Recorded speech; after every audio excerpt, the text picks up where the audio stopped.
नमस्कार दोस्तों भारत में जिन महिलाओं का जीवन आदर्श वीरता त्याग तथा देशभक्ति के लिए सदा याद किया जाता है उनमें रानी अहिल्याबाई होलकर का नाम प्रमुख है।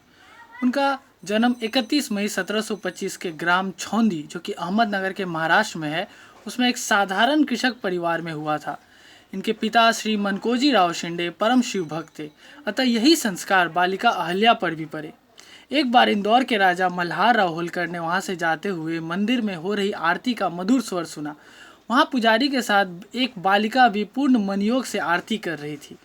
उनके पिता उन्होंने उसके पिता को बुलाकर उस बालिका और को अपनी पुत्रवधू बनाने का प्रस्ताव रखा। मनकोजी राव भला क्या कहते, उन्होंने सिर झुका दिया। इस प्रति वह 8 वर्षीय बालिका इंदौर के राजकुंवर खांडे राव की पत्नी बनकर राजमहलों में आ गई। इंदौर में आकर भी अहिल्या पूजा एवं आराधना में रत रहती।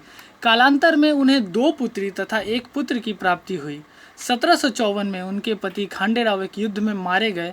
1766 में उनके ससुर मल्हार राव का भी देहांत हो गया।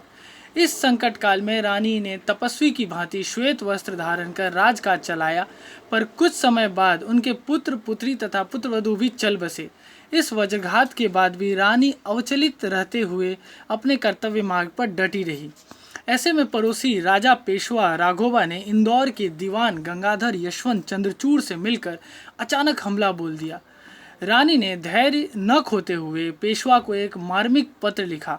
रानी ने लिखा कि यदि युद्ध में आप जीतते हैं तो एक विधवा को जीतकर आपकी कीर्ति नहीं बढ़ेगी, और यदि हार गए तो आपके मुख पर सदा को कालिख पुत जाएगी।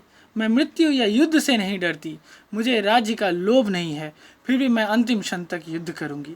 इस पत्र को पाकर पेशवा राघोबा चकित रह गया। इसमें जहां एक ओर रानी अहिल्याबाई ने उस पर कूटनीतिक चोट की थी, वहीं दूसरी ओर अपनी कठोर संकल्प शक्ति का परिचय भी दिया था।